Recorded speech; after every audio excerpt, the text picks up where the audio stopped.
तो स्टूडेंट्स आज हम लोग जो टॉपिक करेंगे फाइनेंशियल प्लानिंग करेंगे, ठीक है।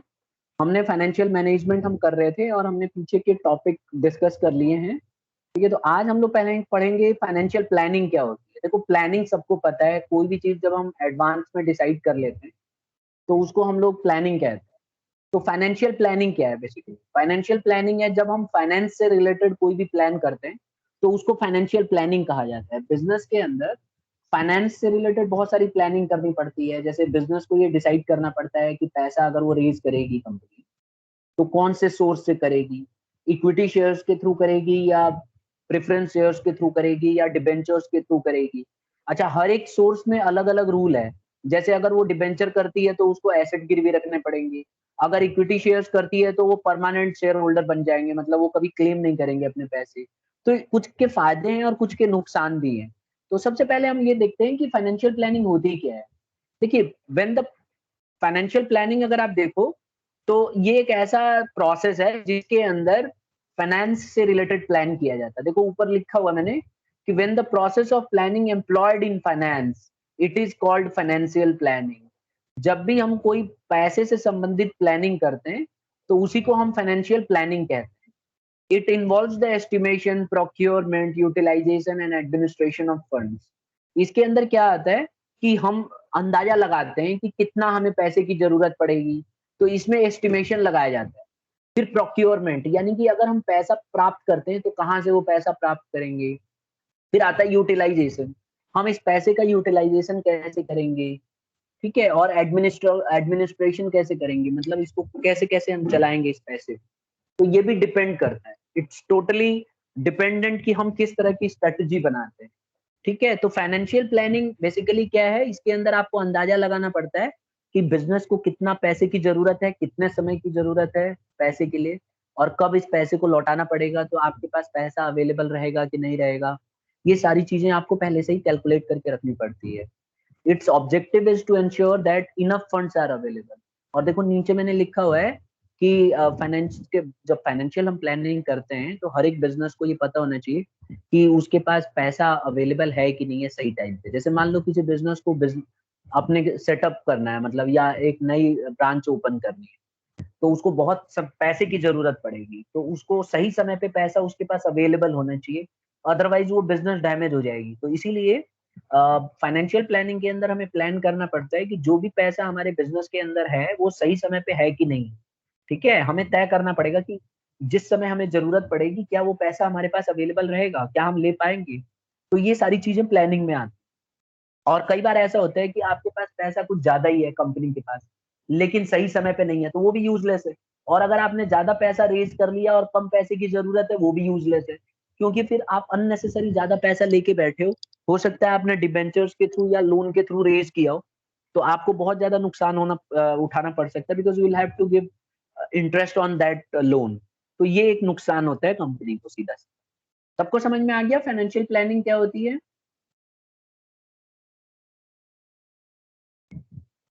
महक समझ में आ गया? Yes sir. ठीक है। तो बेटा फाइनेंशियल प्लानिंग में हमने तीन चीजें ध्यान दिया। एक तो फाइनेंशियल प्लानिंग उसको बोलते हैं जिसमें हम पैसे से संबंधित प्लान करते हैं, नंबर वन।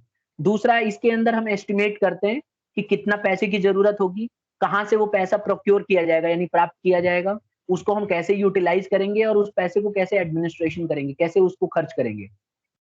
फिर इसमें जो ऑब्जेक्टिव होता है फाइनेंशियल प्लानिंग का वो ये होता है कि हम सही समय पे सही पैसे को अवेलेबल रखें बिजनेस के लिए, जिससे कि हम उसका इस्तेमाल कर सकें।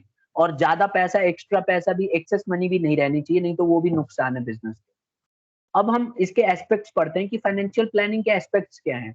देखिए, अगर आप फाइनेंशियल प्लानिंग के एस्पेक्ट्स देखोगे तो आपको ये पहले सबसे पहले estimation of quantum of finance, first of all आपको पता करना पड़ेगा कि कितने पैसे की जरूरत होगी, ठीक है। तो आपको टोटल अमाउंट का पता करना पड़ेगा कि how much amount will be required for the company, क्योंकि हर एक कंपनी को पैसे की जरूरत होती है, लेकिन कितने पैसे की जरूरत होती है यही सबसे बेस्ट तरीके से फाइनेंशियल प्लानिंग की जाती है। क्योंकि अगर आपने कम अंदाजा लगाया तब भी बिजनेस को नुकसान होगा, ज्यादा अगर आपने अंदाजा लगाया तब भी बिजनेस को नुकसान होगा। तो आपको एस्टिमेट करना पड़ता है कि पैसे की कितनी जरूरत है, कितना पैसा हमें चाहिए। दूसरा इसका एस्पेक्ट ये है कि आपको पैटर्न ऑफ फाइनेंस देखना पड़ेगा। मतलब अगर आप पैसा रेज करते हो किसी कंपनी के लिए, तो आप कौन सा सोर्स चुनोगे? आप इक्विटी शेयर्स के थ्रू लाओगे, प्रेफरेंस शेयर्स के थ्रू लाओगे, या डिबेंचर्स के थ्रू लाओगे, या फिर लोन के थ्रू लाओगे? तो आपको सारे एस्पेक्ट्स ध्यान में रखने पड़ेंगे, क्योंकि अगर आप इक्विटी के थ्रू लाओगे तो आपको डिविडेंड ज्यादा देना पड़ेगा। अगर आप प्रेफरेंस शेयर्स के थ्रू लाओगे तो आपको जब जब प्रॉफिट होगा तो आपको फिक्स अमाउंट ऑफ डिविडेंड देना पड़ेगा। और अगर आप डिबेंचर के थ्रू लाते हो तो एक तो आपको फिक्स्ड इंटरेस्ट देना पड़ेगा, दूसरा आपको एसेट को गिरवी रखना पड़ेगा, और यही हाल आपको लोन के साथ भी उठाना पड़ेगा। तो ये सारे एस्पेक्ट्स आपको ध्यान में रख के करने पड़ेंगे। और आपको जब भी पैसे की जरूरत होगी तो आपको प्रोपोर्शन डिसाइड करना पड़ेगा कि कितना इक्विटी शेयर्स के थ्रू रेज करना है, कितना प्रेफरेंस शेयर्स के थ्रू रेज करना है, कितना लोन के थ्रू रेज करना है, और कितना डिबेंचर्स के थ्रू रेज करना है। ठीक है, यहाँ तक क्लियर है हर्षिता?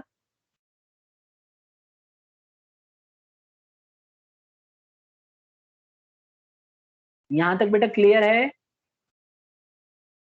क्लास? Yes sir.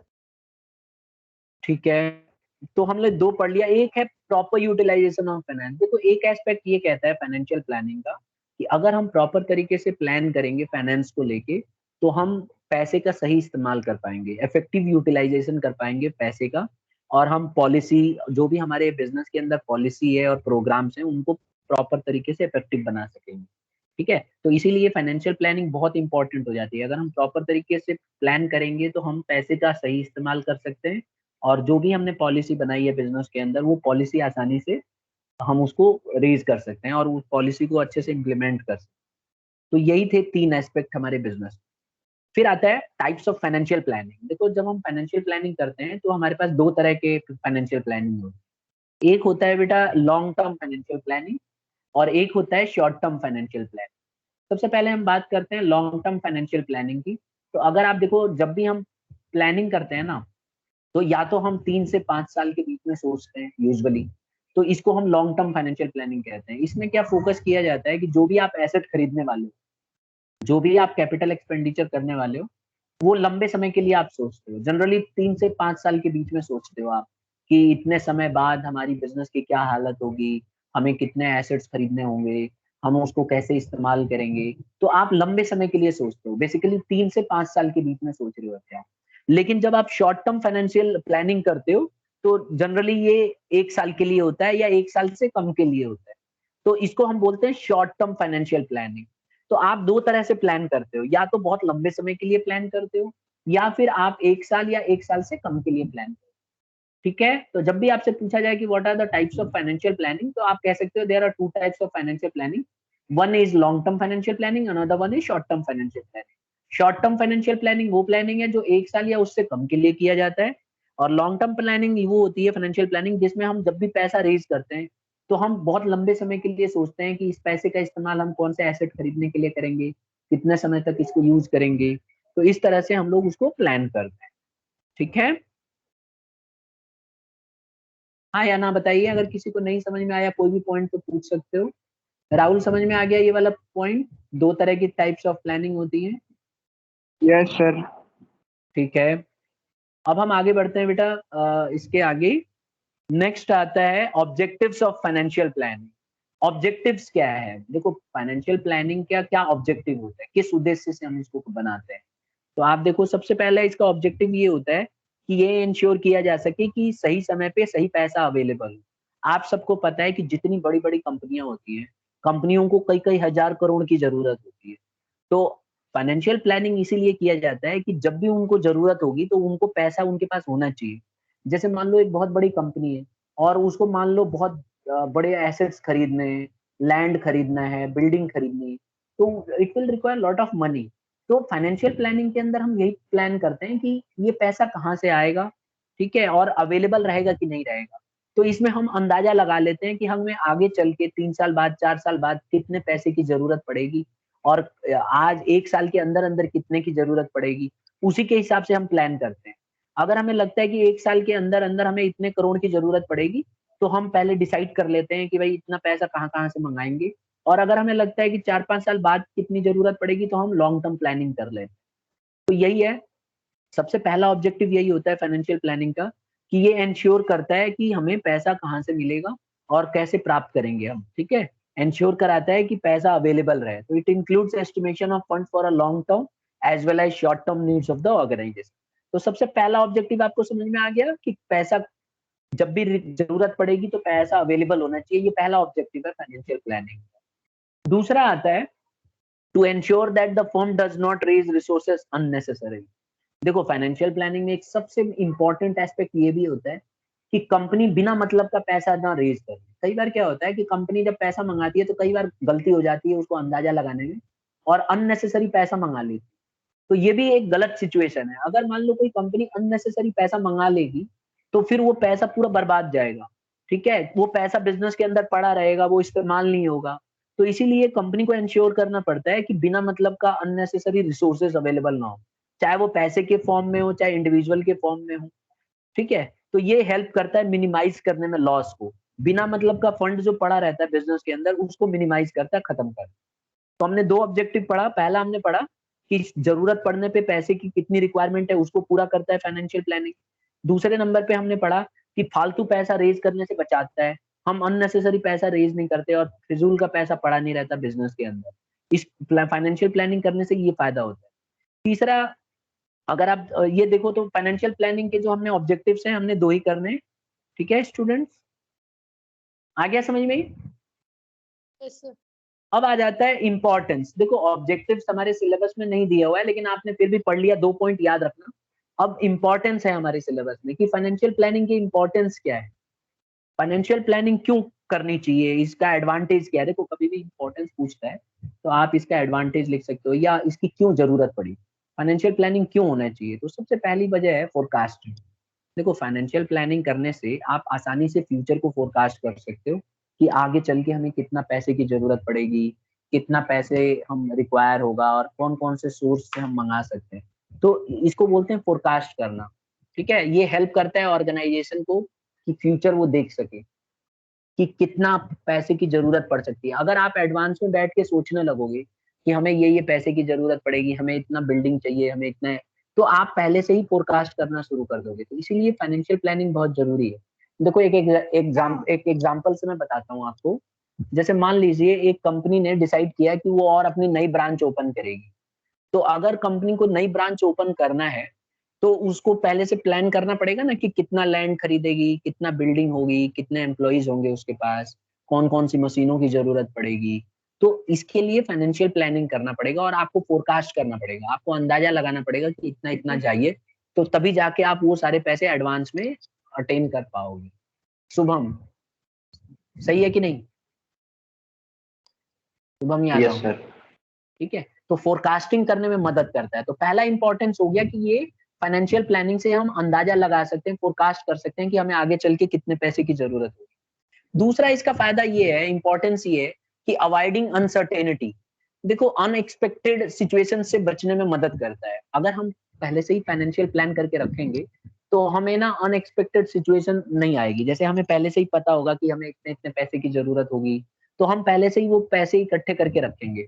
जैसे अगर मान लो कोई कंपनी नई ब्रांच ओपन करती है तो वो पहले से ही एस्टिमेट लगा के रखेगी कि ये मशीन आगे उसे खरीदना पड़ेगा, इतने ऑफिस बनाने पड़ेंगे, इतनी बिल्डिंग रखनी पड़ेगी। तो अगर ये सब पहले से ही रखेगी तो अचानक अनसर्टेनिटी आने के चांसेस कम है, क्योंकि उसे पहले से ही पता होगा कि इन इन चीजों की जरूरत उसको आगे फ्यूचर में पड़ सकती है। तो इससे अनसर्टेनिटी अवॉइड हो जाती है। तो अगर हम एडवांस में कोई प्लानिंग करते हैं पैसे से संबंधित तो हम आगे चल के हमारे भविष्य में कोई दिक्कत नहीं आती और हम अनसर्टेनिटी से बचे रहते हैं। तीसरा आता है कोऑर्डिनेशन। देखो फाइनेंशियल प्लानिंग ना कोऑर्डिनेट करने में मदद करता है सारे डिपार्टमेंट्स के अंदर। जैसे आपको भी पता है कि बिजनेस के अंदर बहुत सारे डिपार्टमेंट्स होते हैं। जैसे अगर आप देखो तो एक फाइनेंशियल डिपार्टमेंट है, एक मार्केटिंग डिपार्टमेंट है, एक प्रोडक्शन डिपार्टमेंट है और इसी तरह से रिसर्च एंड डेवलपमेंट है। तो ये सारे डिपार्टमेंट अलग अलग डिपार्टमेंट होते हैं बिजनेस के अंदर। अच्छा, हर एक डिपार्टमेंट को पैसे की जरूरत होती है, आपको भी पता है। जैसे मार्केटिंग वाला जो डिपार्टमेंट है उसे मार्केटिंग की जरूरत पड़ती है कि कितना मार्केटिंग करना है उसको, यानी एडवर्टाइज कैसे करना है अपने प्रोडक्ट्स का। इसी तरह से मैन्युफैक्चरिंग डिपार्टमेंट जो होगा वो मैन्युफैक्चरिंग से रिलेटेड डिसीजन लेता है कि क्या क्या चीजें मैन्युफैक्चर करना है। तो और सेल्स डिपार्टमेंट जो होगा उसको सेल्स से संबंधित डिसीजन लेने होते हैं। तो मान के चलते हैं कि जैसे मान लेते हैं कि अगर सपोज करो सेल्स डिपार्टमेंट ने सेल करना है कोई सामान, तो प्रोडक्शन डिपार्टमेंट से वो बात करेगा। तो प्रोडक्शन डिपार्टमेंट कहेगा ना कि मुझे इतने पैसे की जरूरत है कोई भी चीज को प्रोड्यूस करने के लिए।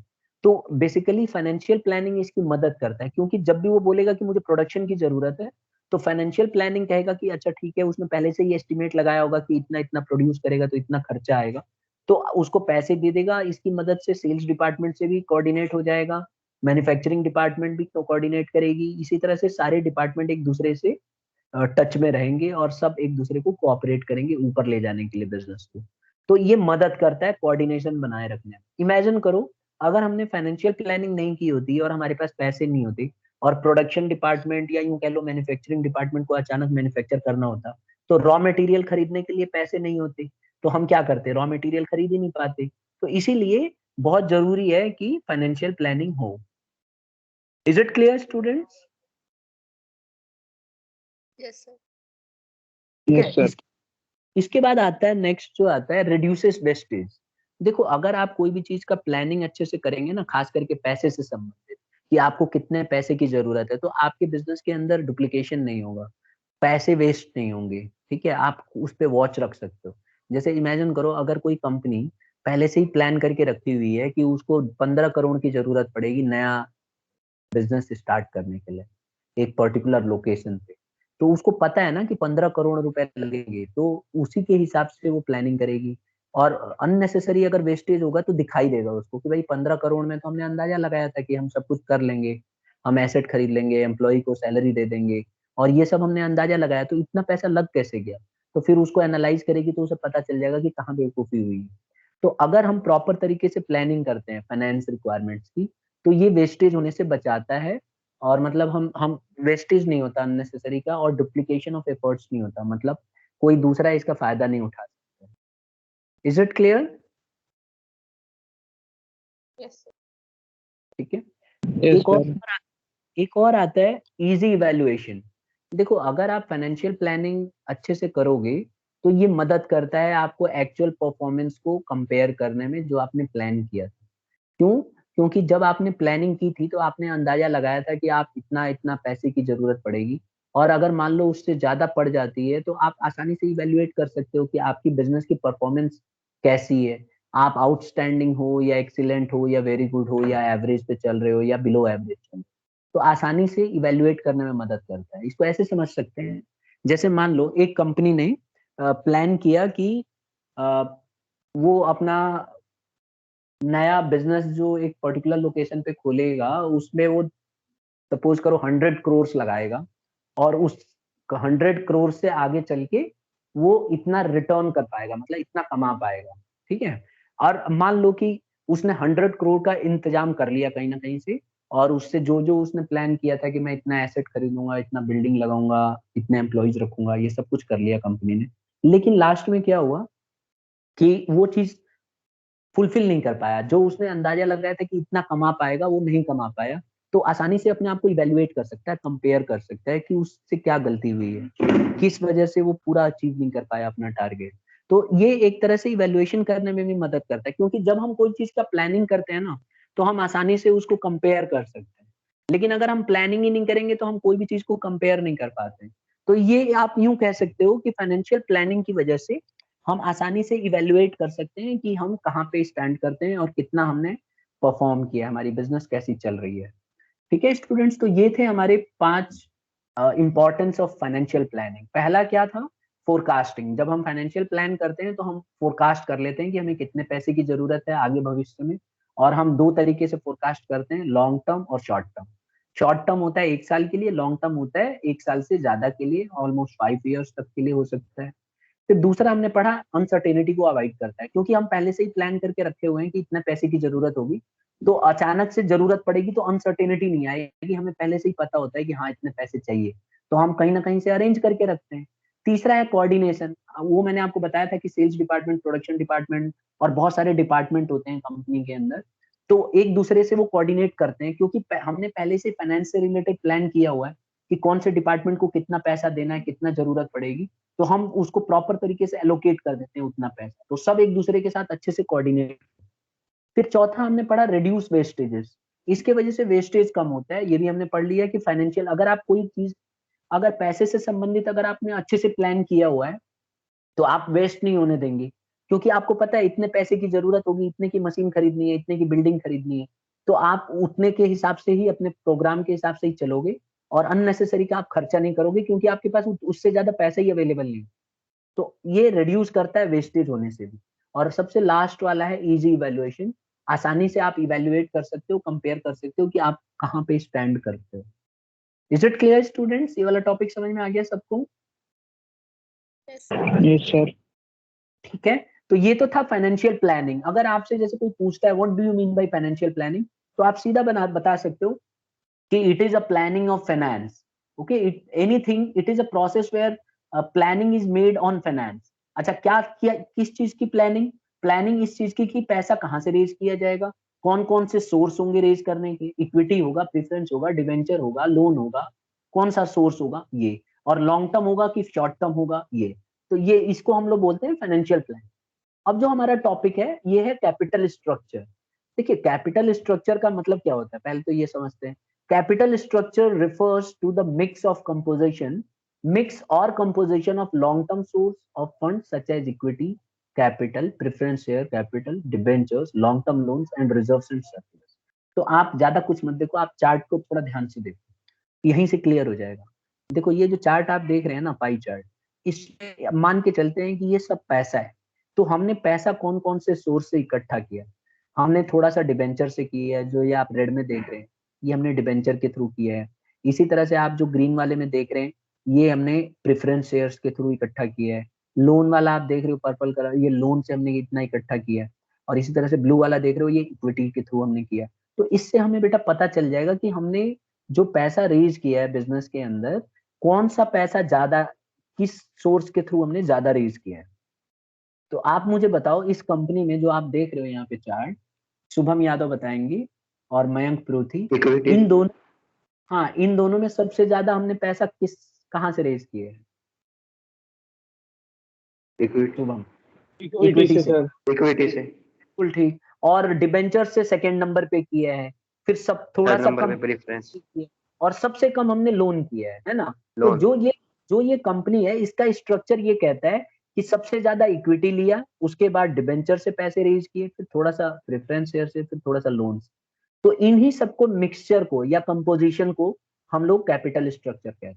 तो अब आप डेफिनेशन पढ़ के समझ सकते हो कि capital structure refers to the mix और composition of long term source of fund such as equity. तो जब भी हम लॉन्ग टर्म सोर्स के थ्रू पैसा रेज करते हैं, तो कौन कौन सा मिक्सचर क्या है हमारा, मतलब सबसे ज्यादा किसके थ्रू किया, फिर उसके बाद किसके थ्रू किया, उसी को हम कैपिटल स्ट्रक्चर कहते हैं।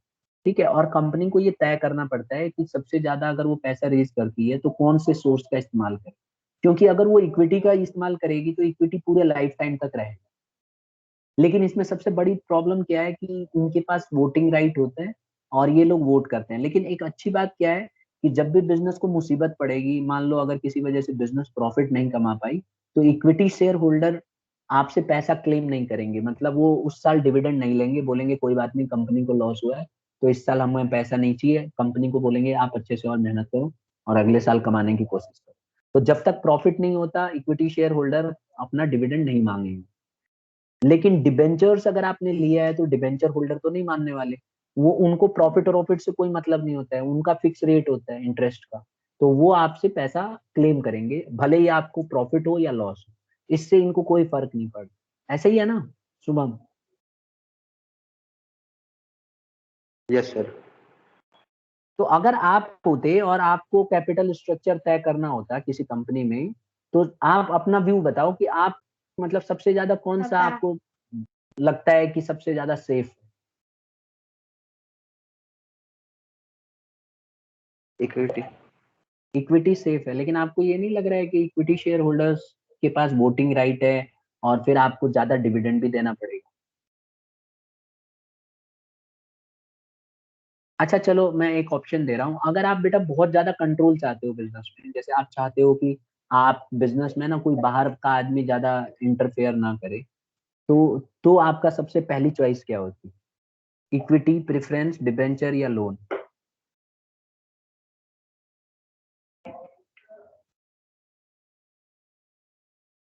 बोलो। Sir equity. तब भी इक्विटी होती बेटा, लेकिन इक्विटी अगर आप ज्यादा रेज करोगे तो आपको नहीं लग रहा है कि इक्विटी शेयर होल्डर आके वोटिंग राइट अपना दिखाएंगे और आप बोलोगे कि मैं ये करने वाला हूं तो वो बोल देंगे नहीं, कोई नई प्लांट खोलने की जरूरत नहीं है, हमारा डिविडेंड दो। आपके बीच में अड़ंगा लगाते रहेंगे बार बार, आप कोई फैसला नहीं ले पाओगे, क्योंकि उनकी मदद के बिना तो आप कोई फैसला ही नहीं ले पाओगे। बोर्ड ऑफ डायरेक्टर्स को हटवा देंगे वो लोग, तब क्या करोगे? अगर आप इक्विटी लेते हो तो फिर तो उनका कंट्रोल ज्यादा होगा ना। अगर आप चाहते हो कि आपका फुल कंट्रोल रहे बिजनेस में तो आप इक्विटी कम से कम लेना चाहोगे।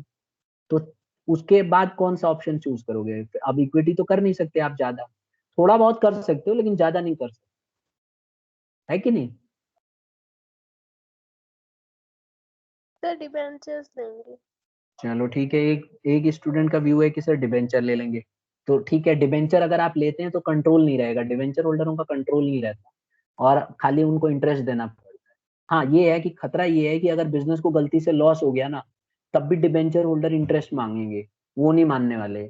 और अगर आप नहीं दोगे तो उनका राइट होता है एसेट्स के ऊपर, तो वो एसेट्स भी ले जा सकते हैं, ठीक है, क्योंकि वो आपको गिरवी रख के देना पड़ता है लोन, डिबेंचर्स के ऊपर और लोन के ऊपर, तो भी बहुत ज्यादा रिजर्व खतरा। उसमें से हाँ तो क्या? रिजर्व्स तो रखते हैं यहाँ कंपनी, तो उसमें से दे देंगे डिबेंचर्स के लिए। तो रिजर्व रिजर्व्स रखते हैं तो रिजर्व्स डिबेंचर का कुछ ही हिस्सा तो रखते हैं बेटा, सारा तो रखते नहीं है। मैं हाँ तो मानता हूँ रखते आप, हैं। हाँ रखते हैं, मैं नहीं कर रहा हूँ। लेकिन मान लो डिबेंचर के, आपने डिबेंचर से रेज किया और आपने बोला कि ये 5 साल के बाद मैं पैसे वापस कर दूंगी, 4 साल सब कुछ ठीक चला, 5वें साल आपके बिजनेस को लॉस हो गया और आपने जो डिबेंचर के थ्रू रेज किया था ना लोन बहुत ज्यादा, कई करोड़, वो सारे के सारे आपको वापस लौटाने पड़ेंगे। तो आप इतने सारे पैसे कहाँ से लाओगी अगर नहीं होगा तो? आप रिजर्व्स के थ्रू तो सारा पैसा लौटा नहीं सकती हो, थोड़ा बहुत तो मैंने मान लिया चलो, लेकिन पूरा पैसा तो लौटा नहीं पाओगी। तो आपको आपके जो एसेट गिरवी हैं वो उठा के ले जाएंगे वो लोग, है ना? समझ में आ रहा है? सर पर साल में इतना लॉस थोड़ी ना हो सकता है कि इनके पास इतने कंगाल हो जाएंगे पैसे ही ना दे पाए। कुछ साल तो कई फिर बार हो सकता है बेटा, कई बार बिजनेस को करोड़ों, कई कई हजार करोड़ का नुकसान हो सकता है। मैं सिर्फ एक सिनेरियो आपको दिखाना चाहता हूँ कि किस में कितना खतरा है। तो डिबेंचर में भी खतरा है, लेकिन आप इसको ये देखो कि कितने साल के बाद पैसे लौटाने। इक्विटी में अच्छी बात पता है क्या थी? इक्विटी में अच्छी बात ये थी कि अगर आपको बिजनेस को प्रॉफिट नहीं हो रहा है तो भी आपको खतरा नहीं है, क्योंकि इक्विटी शेयर होल्डर क्लेम तो कर नहीं सकते, आप उनको डिविडेंड मत दो, बोल दो हम नहीं देंगे डिविडेंड आपको। आप और इक्विटी शेयर होल्डर भी प्रॉफिट होगा हटा, तो मिलेगा डिविडेंड। हाँ इक्विटी वालों को तो जब प्रॉफिट होगा जब ही मिलेगा। हाँ बात सही है, इक्विटी वालों को जब तक प्रॉफिट नहीं होगा हम देंगे नहीं। अच्छा प्रेफरेंस शेयर के बारे में क्या ऑप्शन है? प्रेफरेंस शेयर भी तो हम चुन सकते थे। प्रेफरेंस शेयर में अच्छी बात यह है कि अगर आप डिविडेंड नहीं भी दोगे एक बार को तो उनके पास वोटिंग राइट नहीं होता, तो आप कम से कम, वो लोग बीच में आपके दखल तो हर अंदाजी साल तो नहीं देना कर। पड़ेगा सर डिविडेंड। हाँ ये तो है, लेकिन अगर बाई चांस देखो, प्रेफरेंस शेयर में एक रूल है कि अगर बिजनेस को प्रॉफिट नहीं होता है तो आपको डिविडेंड देने की जरूरत नहीं है। तो एक बार को अगर आपने प्रेफरेंस शेयर्स के थ्रू रेज किया है पैसा और मान लो कि कंपनी को लॉस हो गया, तो आप मत दो, उनको बोल दो भाई देखो इस साल लॉस हुआ है हम नहीं दे सकते, अगली साल देंगे, तो आप बच जाओगे। और डिबेंचर होल्डर की तरह एकदम पीछे तो नहीं पड़ेंगे वो, है ना? तो सबका अपना फायदा है और सबका अपना नुकसान है, ठीक है? तो सर इसी को हम कैप, हाँ आपने बताया था 2 या 3 से 4 साल अगर नहीं देंगे तो उनके पास अपने आप वोटिंग राइट आ जाएगा। हाँ मैंने बिल्कुल बताया है, प्रेफरेंस शेयर अगर आप लगातार 2 साल नहीं दोगी डिविडेंड प्रेफरेंस शेयर्स पे तो उनके पास वोटिंग राइट आ जाए। तो आप ऐसा होने ही मत दो ना, प्रेफरेंस शेयर्स के ऊपर डिविडेंड एक साल नहीं दोगी तो कोई दिक्कत नहीं है, अगली साल दे देना, बच जाओगी आप, उनके पास वोटिंग राइट नहीं आने देंगे। ठीक है, कम से कम एक साल तो बचा लेंगे अपने आप को, ठीक है ना? आगे बढ़े। Yes sir. तो इसी को कैपिटल स्ट्रक्चर कहते हैं। ये जब हम पैसा रेज करते हैं तो हम सारे कंपोनेंट्स को जब मिक्स कर देते हैं, चाहे वो इक्विटी हो, डिबेंचर हो, प्रेफरेंस हो, लोन हो, तो उसको हम लोग बोलते हैं कैपिटल स्ट्रक्चर। अब देखो इसको समझ लेते हैं थोड़ा और। It refers to the proportion of borrowed funds to owners fund. Borrowed funds और ओनर्स फंड का जो प्रोपोर्शन होता है, जो रेशियो होता है, जो मिक्स होता है, उसी को हम लोग कैपिटल स्ट्रक्चर कहते हैं। अब आपको याद होगा, आपने रेशियो एनालिसिस सब कर लिया है तो सबको पता है बोरोड फंड्स और ओनर्स फंड क्या होते हैं। तो देखो इसमें बोरोड फंड्स क्या है, इसमें बोरोड फंड्स है हमारा क्या, डिबेंचर और लोन, है ना? और ओनर्स फंड क्या है, इक्विटी शेयर्स और प्रेफरेंस शेयर्स। तो ये हमारे ओनर्स फंड है, मालिक का पैसा। और बोरोड फंड्स क्या होता है, जो हम लोन के थ्रू लेते हैं, डिबेंचर्स के थ्रू लेते हैं। तो इन्हीं की जो रेशियो होती है उसी को हम लोग क्या बोलते हैं, कैपिटल स्ट्रक्चर। ठीक है, जो ओनर्स फंड होता है उसको हम इक्विटी बोलते हैं, और बोरोड फंड्स होता है उसको हम डेट बोलते हैं। Is it clear student? तो अभी आप ये देख रहे हो इस ग्राफ में, आपको अच्छे से दिख रहा है कि किसी कंपनी ने पैसा रेज किया है। तो अगर उसने 1 करोड़ रेज किया है तो 67 लाख उसने किया है इक्विटी और प्रेफरेंस शेयर्स के थ्रू, और 33 लाख उसने रेज किया होगा लोन और डिबेंचर्स के थ्रू, यानी 33%। ठीक है, तो जो भी पैसा रेज किया होगा कंपनी ने, 33% उसने उधार लेके किया, और 67% उसने अपने ही लोगों से लिया, चाहे वो इक्विटी के थ्रू हो चाहे प्रेफरेंस शेयर्स के थ्रू। तो इसको हम बोलेंगे कैपिटल स्ट्रक्चर। ठीक है, और हमेशा ध्यान रखना है कि कैपिटल स्ट्रक्चर ना मिक्सचर होगा तो ज्यादा अच्छा रहता है, मतलब दोनों का कॉम्बिनेशन अगर आप अच्छे से बनाओगे तो उसको हम ज्यादा अच्छा मानते हैं। Is it clear? क्योंकि अगर दोनों एक थोड़ा थोड़ा रहेंगे तो आपकी कंपनी बची रहेगी। कोई दिक्कत बच्चों यहाँ तक? अब देखो, नो सर।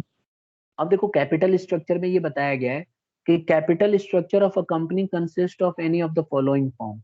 कैपिटल स्ट्रक्चर जो है कंपनी का, ये कंसिस्ट करती है ये फॉर्म्स। क्या ये चीजें होती हैं? देखो, इक्विटी शेयर्स ओनली, हो सकता है कि कंपनी में सारे के सारे पैसे इक्विटी शेयर्स के थ्रू ही हों सिर्फ। अच्छा, दूसरी बात ये भी हो सकता है कि कंपनी इक्विटी शेयर्स और प्रेफरेंस शेयर्स दोनों के थ्रू रेज कर ले, यानी अगर कंपनी को पैसे चाहिए तो खाली इक्विटी शेयर और प्रेफरेंस शेयर ले ले। या तीसरा ऑप्शन कंपनी के पास ये हो सकता है कि इक्विटी शेयर्स और डिबेंचर्स का मिक्सचर कर ले, जिसके अंदर सारे इक्विटी शेयर्स और सिर्फ डिबेंचर्स हो, बस प्रेफरेंस ले ही ना। या एक और ऑप्शन हो सकता है कि इक्विटी भी हो, प्रेफरेंस भी हो और डिबेंचर्स भी हो, तीनों हो। और एक पांचवा ऑप्शन ये है कि सारे ही हो, इक्विटी भी हो, प्रेफरेंस भी हो, डिबेंचर्स भी हो, लॉन्ग टर्म लोन्स भी हो। तो मेरे हिसाब से जितना ज्यादा कंपोनेंट आप रखोगे उतना ही ज्यादा आप सिक्योर फील कर सकते हो। ठीक है, क्योंकि अगर मान लो मुसीबत हो गई तो आपको एक दूसरे से मदद मिल जाएगी।